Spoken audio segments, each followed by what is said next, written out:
Welcome everyone to Couch Potato Diary. My name is Peter Klein. Thank you very much for hanging out today. Coming up, we're going to continue our look at the Major League Baseball season for all of baseball and the Toronto Blue Jays. We're going to look at who could break out for the Blue Jays in 2025. We are going to look at the players who could decide the Major League Baseball season, and we are going to look at the coaches who are on the hot seat for MLB in the upcoming season. So a lot to get to on this show. As always, we are presented by Sea of Dead. Check out seaofdead403.ca. We got the Cannons hat, rocking that one today. It's a perfect way to get ready for the start of the Major League Baseball season. A lot of great Calgary stuff over there right now on Sea of Dead. So check out seaofdead403.ca. Also, we are fueled by Swift Energy. Check out the code PK Primetime when you go to swiftenergy.gg. They got some great stuff to help out with the fuel and to get you ready for your next gaming session. So let's get into it. Again, quick disclaimer off of the top that I am recording this back a couple of weeks ago on March 8th. I am on vacation right now in Japan, and so some of the stuff might be a little bit dated on here, but I still think there's a lot of really good information coming at you here today. So let's dive right in, as I've been saying for the last couple of weeks. And let's start with the Blue Jays this time and look at who could break out for Toronto in the 2025 season.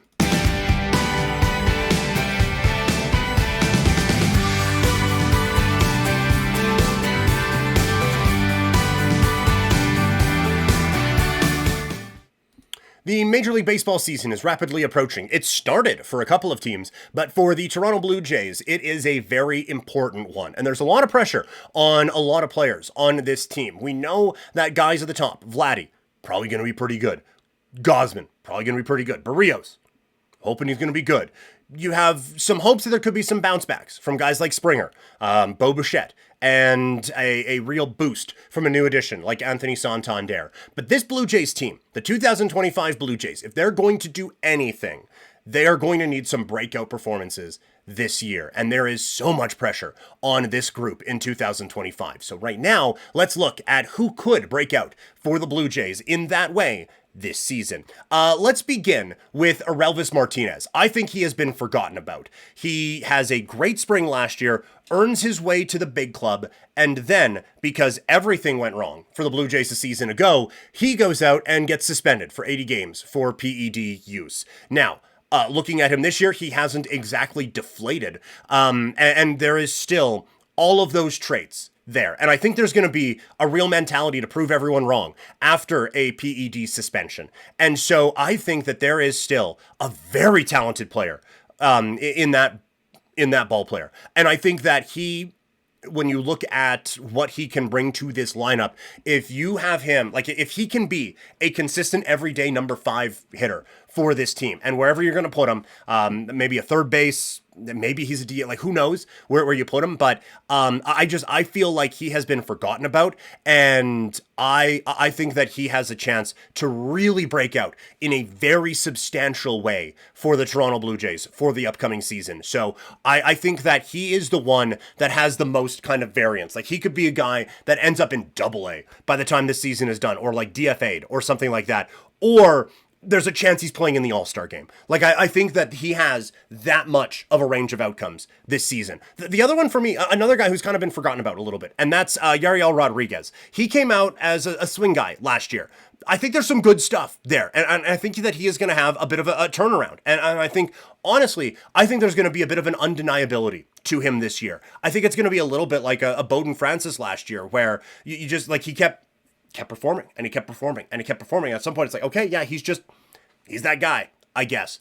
And so I think that with him this year, a full year kind of being stretched out a little bit more, and a full year of a bit more of a defined role for him could really be beneficial for Rodriguez to get, I think, the most out of some pretty good stuff. I don't think he's going to be the ace for this team. I don't think he's going to be starting any playoff games for this team this year, but I do think that there is a good pitcher in there. And so I do think there's going to be a bit of a breakout, and I think that it could put some pressure to push either a Francis or a Scherzer into a bullpen role. And the last one is Will Wagner. Comes to the team at the blue line, comes to the team at the deadline and really showed up. And so I think that is a really big momentum builder going into this year now. A bit of a proof of concept. Like, this is what you can do now at the major league level. We now know a couple things maybe we need to work on, but this is another guy who I think has the potential, can play some third base, can be a DH, another guy who has the potential, I think, to break out for the Blue Jays and kind of extend what we saw at the end of last year into this year. I'm not expecting, I think he hit like 307 or 317 in the final month or so of the season. That's probably not going to be consistent, but if he can be around like a 265 guy flirting with 20 home runs, that's going to be a very valuable piece of this Blue Jays team this season. And I think that would qualify as a breakout to help the Blue Jays in the upcoming year. So those are three players that I think could break out for the Blue Jays. An honorable mention as well to Barger, who just has a absolutely F the world swing. And I think last year might have been a little bit too early for him, but now he understands major league pitching and understands what they're going to try to do to him and can kind of attack things based off of that information. So he is another one that just an honorable mention to him on that one. More Blue Jays talk as the season kind of comes closer and closer. Let's now dive back into the Major League Baseball preview portion of all of this. As earlier in the offseason, we went through the best players in Major League Baseball. Today, we're going to look at the players who will decide the season. They're not the best in Major League Baseball, but how they go could really shift the power dynamic across the league this year. So let's look at 5 guys who have a chance to really decide how this baseball season is going to go in 2025.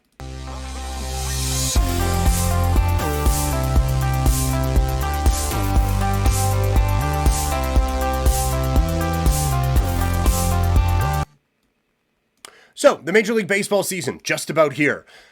Oftentimes we look at, okay, who are the best players and all of that. And we've done that. Check it out, YouTube playlist and all of that. Today, we're going to look at who could decide this baseball season. Who, if they go this way, so much changes. And if they go this way, changes on the other side. Who are 5 players that could really shift how this baseball season goes? Number 1, with the amazing Mets, it is Pete Alonso. You know Soto is going to be awesome. That's just... Unless he gets hurt, you know Soto is going to be fantastic. You are assuming that Lindor is going to have a pretty good stretch or two. If Alonso is a beast, then this team is very dangerous. Like, if they just have a 1, 2, 3 of, like, Lindor, speed, bit of power, like all-around guy, Soto, best hitter in baseball, and if Alonso is just a tank-hitting machine behind those guys, then this is an almost unstoppable top of the lineup. And that's basically how the Yankees went to the World Series, was with Soto and Judge just crushing teams on a nightly basis and then getting enough pitching and enough from everybody else.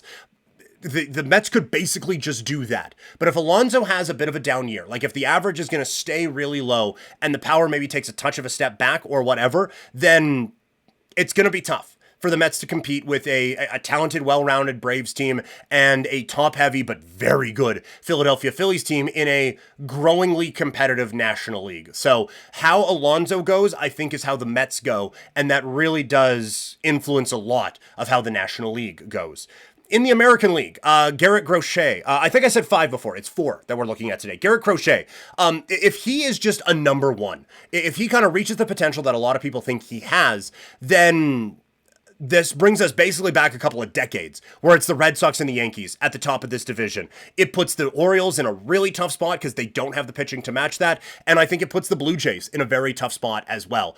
This lineup's going to be good with Devers and with Bregman at the top of it. And I think there's a couple other guys who are going to be able to really produce for the Red Sox. And like they also acquire Walker Buehler, who could very easily be on this list. But if Garrett Crochet is just an ace, and if he can reach the potential that a lot of people see in him, then this all of a sudden becomes one of the better pitching staffs in baseball, and all of a sudden it becomes one of the best teams in baseball, and they make a real push at the Yankees in that spot, and I think that sets the Orioles back a ways, and I think it sends the Blue Jays in a tailspin that just decides basically the rest of the season based off of trades and things like that. So I think that it has a real lasting effect in what is generally a glamour division in Major League Baseball. Luis Robert is another one here. Not Not for the White Sox at all. But if someone pulls off the trade to finally get this guy out of Chicago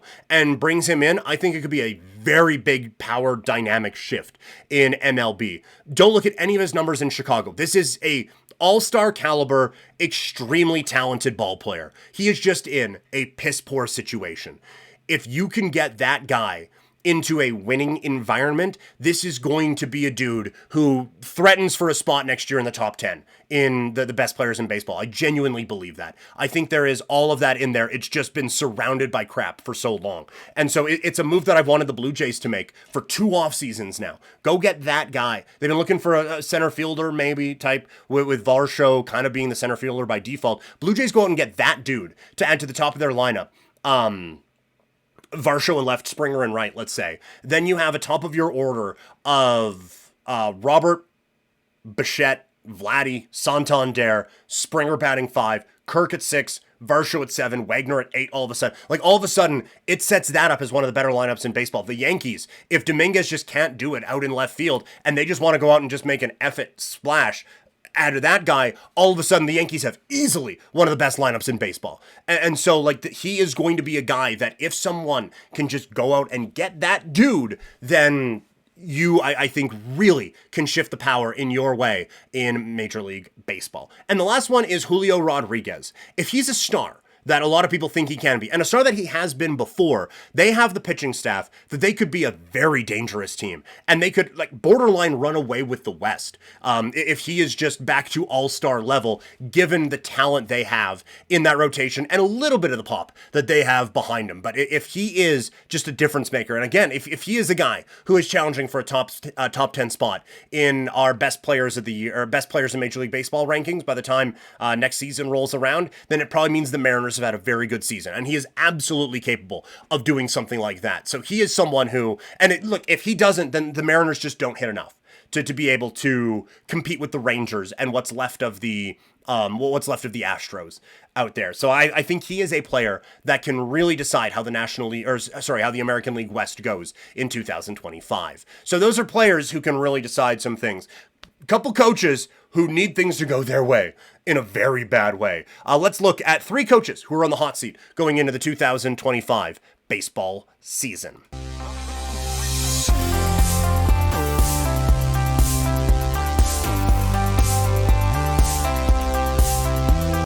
A coach's life is never easy, but now that we come into this season, there are a few who are really feeling the heat. Let's look at 3 coaches who are on the hot seat entering the 2025 Major League Baseball season. We start with, I think, the most obvious one. It's John Schneider with the Toronto Blue Jays. There is a ton of pressure in Toronto with Vlad and Bo, both as free agents. And given how this thing has been just a complete disaster the last couple of seasons in Toronto, they have done the fire the manager thing before a couple of times.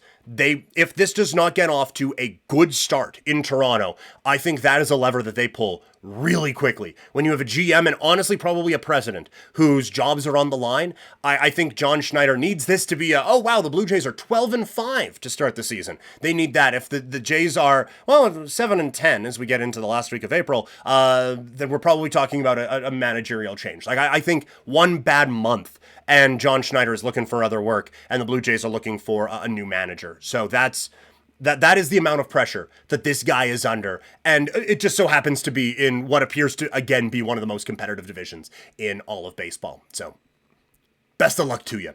The next one is Rocco Baldelli. I don't think what's happened in Minnesota last year is his fault necessarily, but I do think that there is pressure on him to not have a couple of bad years in a row with this particular team. And so I could see that one being it, because they don't really have the bullets in the chamber to make a couple big moves. And so that could be kind of the spark that maybe they look for. He's been around for a while. The playoff success hasn't been there. Now the regular season success last year wasn't there. If that's something that if all of a sudden they're behind Detroit and Cleveland and Kansas City again, I could see that being a bit of a tough one for Rocco Baldelli to make it through. Again, I don't think it's his fault what happened in Minnesota last year and into this year, but I do think that he could end up being the fall guy. And the last one is Derek Shelton out in Pittsburgh.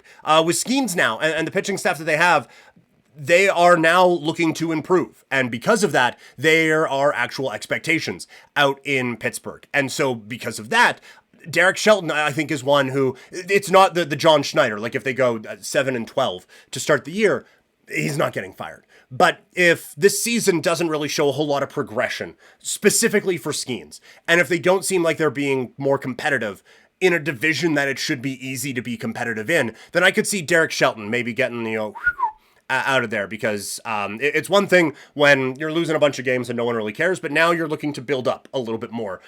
You would like to see more done in the offseason, but I still think there's pressure on Derek Shelton to get that job done this season. So that's going to do it for the podcast today. Thank you guys so much for hanging out today. If you're watching on YouTube, make sure you give us a like and make sure you give a subscribe. Share it with your friends too. Always appreciate that as we're trying to grow this show as well. Reminder, coming up in April, we're going to start going live here on YouTube. So make sure you hit that notification bell so you know when things are coming from Couch Potato Diary. If you are listening in podcast form, whether that be on Spotify, whether that be on Apple, or anywhere else, give us a subscribe or a follow and leave a review or a rating. That stuff really helps us grow, and trying to do that. I think we've had some great baseball content here, some good hockey stuff at the beginning of the month. The fight stuff is always fun to do. So really proud of what we've been able to do, and just looking to keep growing here. So that's the show. Thank you guys so much for tuning in today. It's the last week of the baseball season. Baseball preseason, anyway, coming up next week as we continue our previews. And then before you know it, I'll be back from Japan, and we'll be doing these things live once again. So thank you guys so much for hanging out today. Get that Sea of Dead, and check out Swift Energy at swiftenergy.gg using the code PK Primetime, and I'll talk to all of you guys later. Have a great weekend, everybody.